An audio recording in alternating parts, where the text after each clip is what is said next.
Hello, I'm delighted you're joining us for this latest episode in the Blue Chain's Top Tips for SMEs series. And today I'm absolutely delighted to be joined by Liz Barclay, the UK's Small Business Commissioner. Liz has been in the role since July 2021. And Liz, give us some just background about you and your role. Philip, before I took over from you, I think it's worth saying, I was a journalist. I specialised in consumer affairs, personal finance, and small business, mostly with the BBC, but I did quite a lot of writing for most of the newspapers, magazines, and a few books on business. And then at one point made 60 small business programmes for BBC Two and set up my own podcasting and blogging site for small businesses in the middle of the pandemic. And then applied for the job that you were vacating. And here I am. And you're making a great fist of it. Well, small businesses have always been a passion. I mean, I grew up in a family of small business people. And it never occurred to me that it wasn't an option for me to go into business. And so I've always been freelance. Although I have just outlined the fact that I was a journalist, I was always a freelance journalist, or I run my own small production company and produce programs for various outlets, networks. So it's always been important to me that small businesses should have a voice, be recognised for the value that they produce for the UK economy and for the social value that they add to the communities that they operate in. Thanks. And that's great background to have to understand where you come from in terms of the role you're performing. Do you want to share with us your 3 tips then, please? Well, you may not be surprised to know that my first tip is go digital. And I would say go digital because if you want to get paid, you have to make sure that your invoices are payable and they've got all the information on there that your customer is going to need in order to pay you.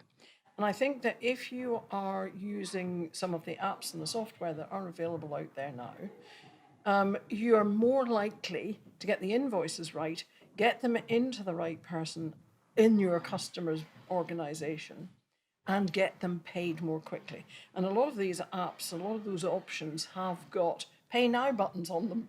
It's much harder to ignore a pay now button than it is to ignore an email from you saying, please, can you pay me? And if you rely on bits of paper, or even if you send email invoices, the chances are they're going to get lost somewhere in the system. Don't leave anything to chance.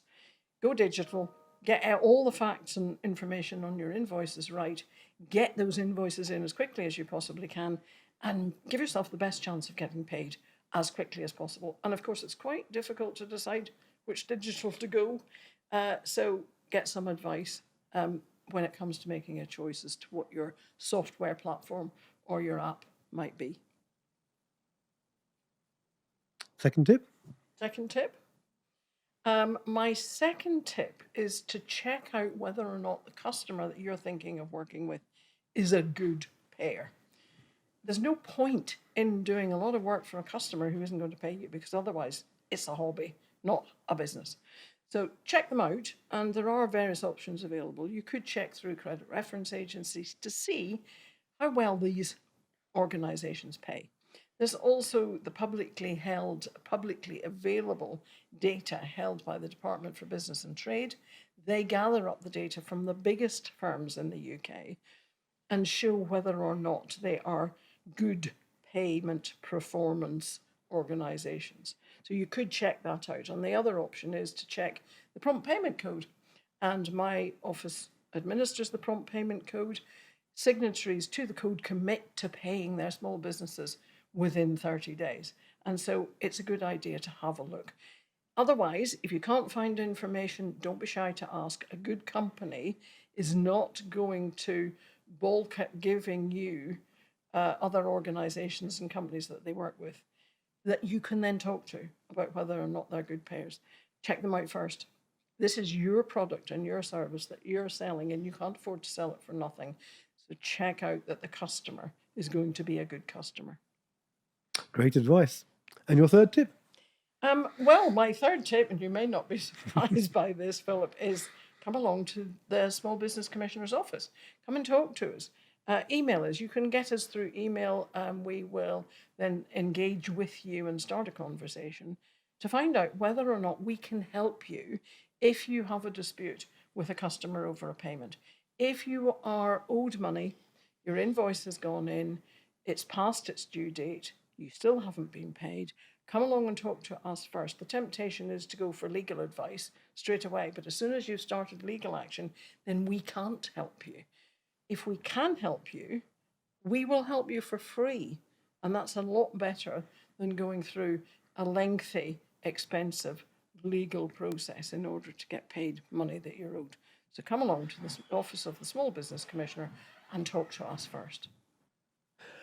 Thanks for those 3 great tips, Liz. And now I'm pleased to say we're being joined by Tim Annis, who is Chief Executive of Blue Chain. Hi, Tim. Hi, Philip. Hi, Liz. Thanks for joining us. Nice to meet you. You too. So we're going to chat about those tips in a little bit more detail, and Tim will bring an added perspective in the work he does with small businesses. Your first one was go digital, and you said at the end of that clip, you said making the choice of who to go digital with is an important one. And I saw a stat recently that said that something like 3/4 of the smallest businesses have no digital capacity at all. They're still using the back of a fag packet or, at best an Excel spreadsheet. Unfortunately, you're right. And we know there are some really good tools out there. Where is the best place for a business to get advice from in terms of how they choose the package they look to use? Well, I think you know as well as I do that the problem is the confusion and not knowing at 3:30 in the morning where to go to look for that advice, and then finding there is such a vast range of options that you do nothing. Sure. So I would be tempted to ask my customers what kind of digital platform they use, and therefore for you, what would be the easiest interaction that you might have if you have that relationship with your customers. For me as a freelance, I've got had 6 different customers at any one given time, and they all use different platforms. That made it slightly more difficult. So you are looking to peruse a lot of the big software platforms to have a look to see what will most suit the practice that you're working in. As it was at the end, it was my accountant who said, right, the one for you is this. That's what I was going to say. Yeah. And I think accountants are a really good place to go. Bookkeepers are brilliant at this kind of thing. And there is a wonderful little charity called Digital Boost. In fact, it's not so little anymore. But they are brilliant at getting you a mentor who can mentor you for that specific issue that you have. And if you were to contact Digital Boost and say, I need a bit of help to decide on this, can you help me? They will put you in touch with somebody who has that area of expertise.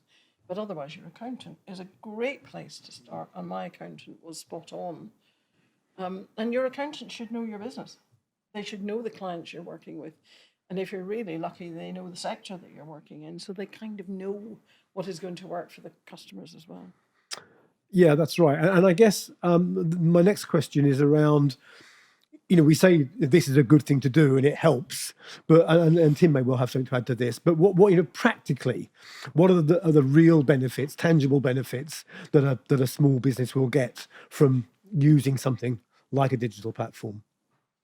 Do you want me to? I can answer on that from a tech provider's perspective. Really the key things you're aiming to do is time. Doing something in an Excel spreadsheet, then you have to go and do it somewhere else. Then you have to go and do it somewhere else to then come back to your Excel spreadsheet to say that you've done it. That's a lot of time. So these systems can save you a tremendous amount of time. And time for a small business, for a freelancer, is ultimately money. You don't want to be doing these tasks. I think a lot of your accountants and your bookkeepers will also use them. Then you don't have to engage with them in quite so many, attach this to an email and send it to them, all that sort of stuff. Again, saving you time. So I think that's probably one of the simplest goals. You could also bring in your second tip around, I think actually was part of the first one, around data and making sure you've got accurate data. You're potentially going to save yourself time in chasing up invoices because you got it right first time. And I think all of those it leads back to time, doesn't it, right? Is you can save yourself time. If you want a couple of extra hours a week, to sell, to see the family, to do whatever, then you need to be using these tools. Absolutely. I think there was research a couple of years ago that showed on average, small businesses are using about 3.6 hours a week reconciling, chasing invoices. Yeah. And that's what it saves you. Half a day a week. And that's just invoices, right? And that's just invoices. There's a lot of other things you have to do. So absolutely. But just saving that means that you've got time to plan, you've got time to go out and look for new customers. It's the time saving, you're absolutely right. That is the important issue. And I think you can layer one other thing on top of that, because time causes this, or lost time causes this, is the stress that comes with it. Yeah. Of course. So it's immensely stressful to feel like you're behind, to be behind, to have to chase these things up, particularly when it's payments. Particularly when it's an uncomfortable conversation, where's my payment, Mr. Customer? Yeah. Perhaps for them to say, you haven't invoiced me. Oh, right. Things like that are not great, because it doesn't reflect well on you, if nothing else. Sure. So. Absolutely. And if I can just put in a plug for Talk Money Week this year in November, we did a video around about having those difficult conversations, because they're really stressful. Sure. How do you start to have that difficult conversation? Never mind. But just as an example, one of the small businesses that we work with quite a lot told me that when he went digital and made the decision as to what platform, app, whatever he was going to use, he was saving himself that half day a week. And as he said, that's 2 days a month that I have got. And he said, as a result, I was getting paid quicker. Average days went down from, I think he said 66 to 33. Now, that's a vast That's massive. Massive. But also he's got that time, that extra time. And as you said, the stress was noticeably reduced. And that's the stress that causes mental health problems. Yeah. Absolutely. But it stops you doing other things. Of course it does. So all sorts Absolutely. of stuff. I've got customers the same who say they save easily 3 hours a week using Blue Chain for how they manage and pay their bills. So I cannot comment on Blue Chain in particular, but a little story, if I may. One of our big companies told us that they had complaints from a small business supplier that small business supplier wasn't getting paid on time. And he said, finally, I went and checked it out myself. He said, CFO. I thought, this is ridiculous. What's going on here? And he said, this person was invoicing us on the back of a cigarette packet. Well, might be an envelope. Paper of some kind. He said, I drove to a city in the north and I met up with him and I said, you need to be on the app. He said, I haven't got a clue. He said, give me your mobile phone. Loaded the app down. He said, I've never heard from him since. Which is what you want, right? Which is precisely what you want, but it also means that he's getting paid. Yeah. Yeah. And of course, with the advent of open banking and without getting technical, all of those things, and maybe just link bank accounts and bring data down. So all of that reconciling and so on is almost taken away. And that's the benefit. But I think we've all said that this is a sort of dark art often to a tiny business, and they just see it as a sort of threat rather than a benefit. And we need to get them to think differently. I think it's overwhelming, right? There's so many different things out there for you as a consumer, for you as a business. There's lots of phrases and words that sound uncomfortable. Open banking doesn't necessarily give you the warmest feeling. No, it doesn't. Absolutely. About security, right? For a start. I was at an event for the CICM about 3 weeks ago, and I was talking them through payments and various different things, and everyone's familiar with the kind of principles, and they've heard about them. Do they use them? No. And these were big businesses with teams, so time wasn't the reason. It was either inertia, it was, it works, so we don't need to use a different system. Just because it works doesn't mean it couldn't work better. Absolutely. And there's a lot of different, interesting points that came out of the conversation we had. And there was, 60, 70 different businesses, all the way up to people very large, I won't say names. And a lot of accountants tell me that when they ask their clients to what extent those clients are using the apps or the software that they have subscribed to and are paying subscriptions to, they're probably using about 10% of its capacity. Yeah. So that's 90% of its capacity you're paying for and not using because you haven't taken the time to find out what it can do for you.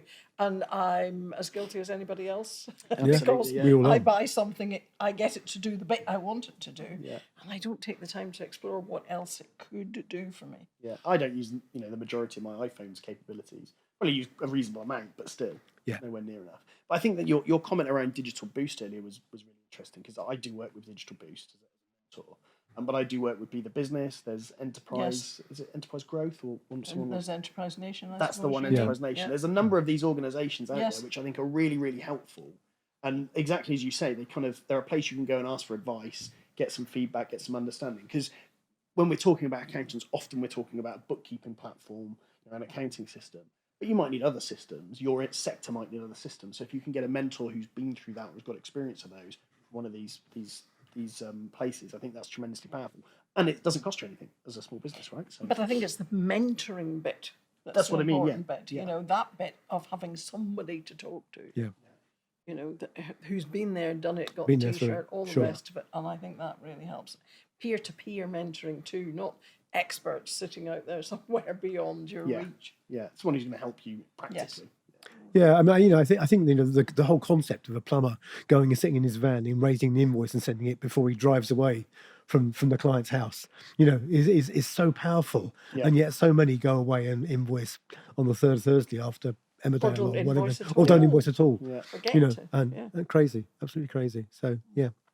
So your second tip was around knowing whether your customer is going to pay, or at least trying to know whether your customer is going to pay in as far as you can. And you talked about the government's portal and the prompt payment code and so on. And there is lots of information out there that, whilst it can't give you a definitive guarantee, can at least give you a sense of whether the company is in the right place in terms of how it treats its suppliers. If I'm a small business, a tiny business, how do I do that? You know, I want to, you know, Tim's going to buy from me. I have no idea who Tim is, what his company is, you know, what his reputation is.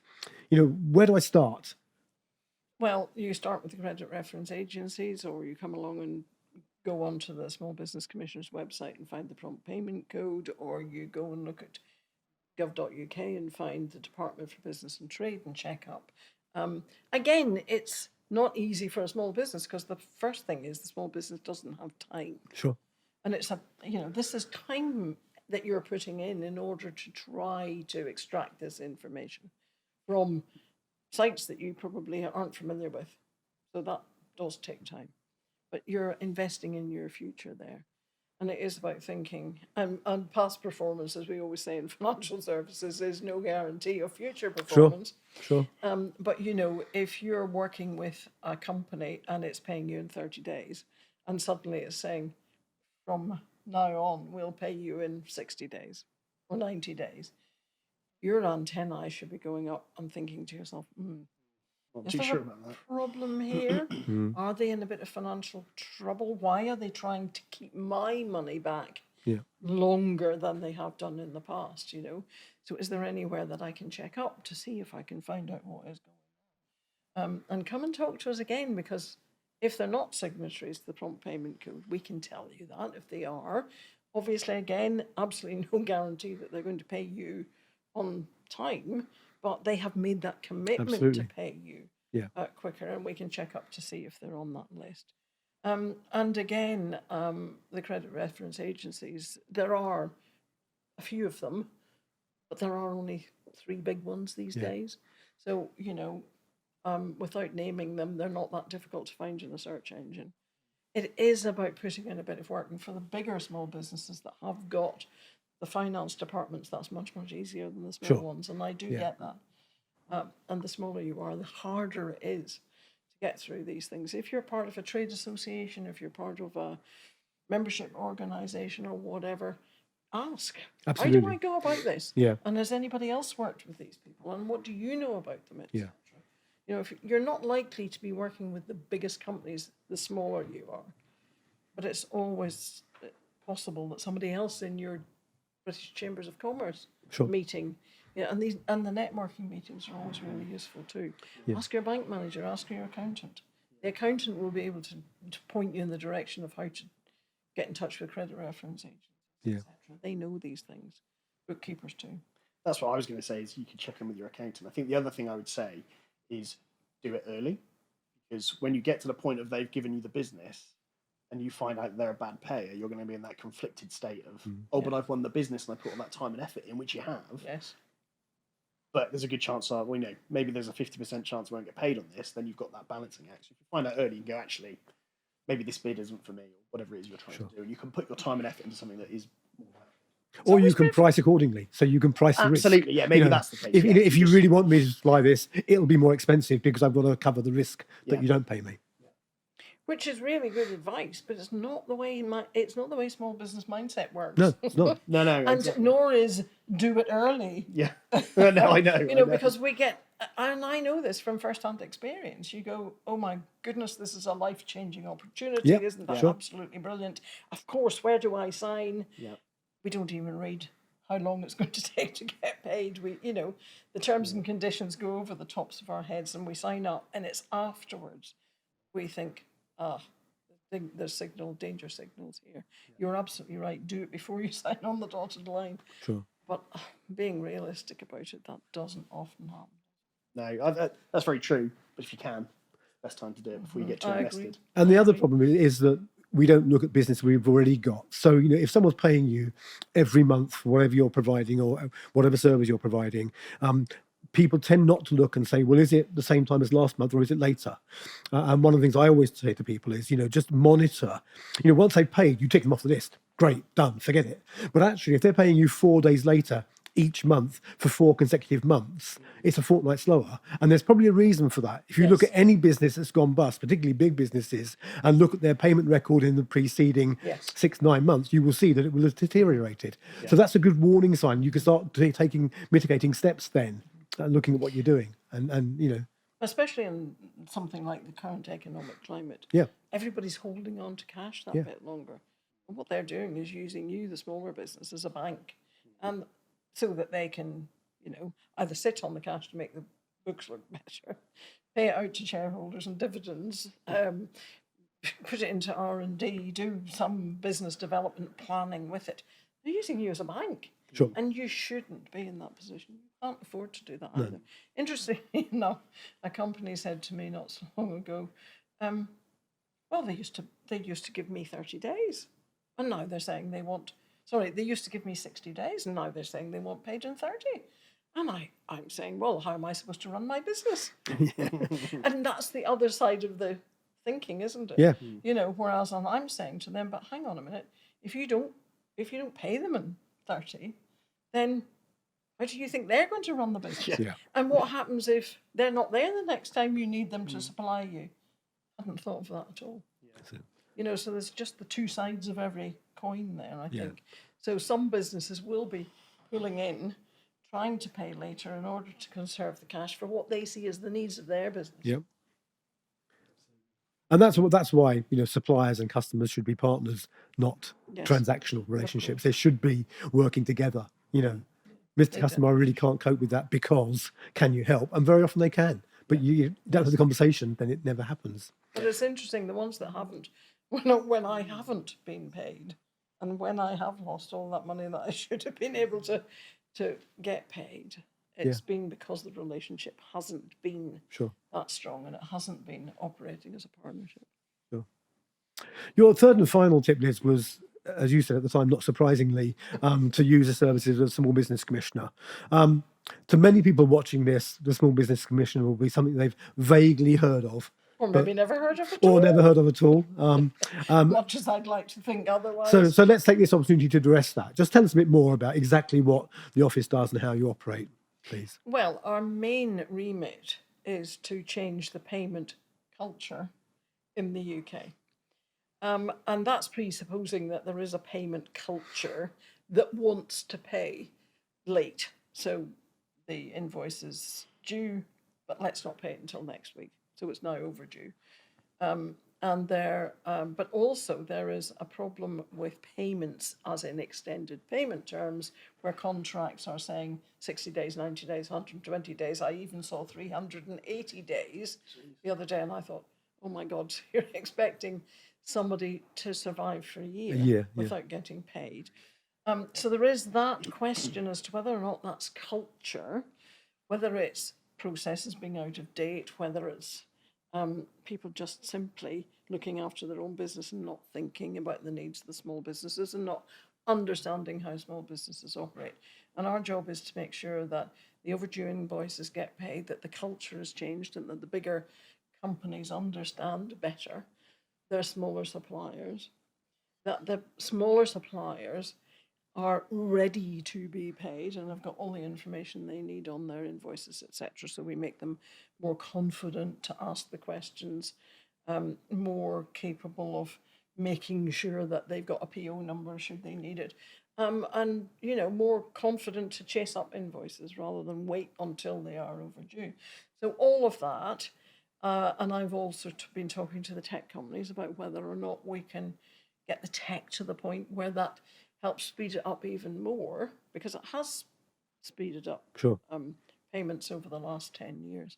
But then the other side of it is to deliver as much information as we can to small businesses to help them run their business, and to feed our insight that we gather from the small businesses about what's happening on the ground through to the Department for Business and Trade, and through that to the Small Business Minister. So it's it's a tight remit, but a fairly wide area of opportunity. And so we want to hear from small businesses as to what's going on with them. We want to hear from big businesses as to what's happening in their sectors, and everybody in between as to what they're doing in order to try to shift payments further up the agenda. And what I have is really niggling at me is why so many businesses don't seem to understand that if you got paid when you're due, or paid quicker, so you quibbled about and got the better payment terms before you signed the contract, if you got paid quicker, you are much more likely to be in a position to pay the bills, the wages, the interest, the everything that comes through, the energy bills, etc. If you're not getting that money in, you're having to borrow to cover it, if you're lucky, because that's not easy. And the smaller you are, the less easy it is. But you're paying interest on that borrowing. So it's just about, there seems to be a disconnect where people don't really get the importance of payments, and it should be at the top of the agenda, not sitting there around about number 7 or 8. So I'm trying to push that up as well. And that's what we do on a daily basis, but we help you if you've got a dispute, and we sign up people to the prompt code and get them to commit to the fact that they will pay their small businesses within 30 days. So if I'm a tiny business and I've got a customer that hasn't paid me and is a month overdue, I can ring your office and just say, will you get on the phone for me and have more clout than I would have as an individual? But unfortunately, what we find is that people don't want us to necessarily intervene. They don't want a third party interfering.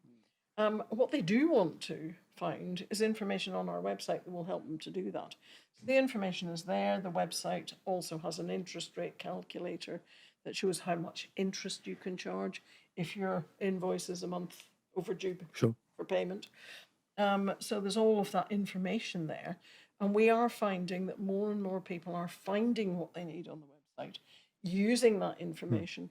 But then it also means we don't know how many of them are being successful. It may be that they're going around that loop and coming back to us and emailing or phoning and saying, can you help me? We do hear anecdotally that lots of people say, I have been to talk to the Small Business Commissioner. I want my money, and they get it paid. Yeah, I can imagine. Name dropping is always good, isn't it? Well, if it's the right name. So name drop the Small Business Commissioner. Yeah, absolutely. Liz, thank you so much for giving up your valuable time today. It's been great talking to you. Tim, always great to have your insights in these conversations. I hope what we've talked about this afternoon is being useful to small businesses who get to watch this. Don't forget to watch out for future episodes of the Blue Chains video tips series. And just remains for me to say thank you so much again to Liz and to Tim. Thank you. Thanks, Philip. Thank you.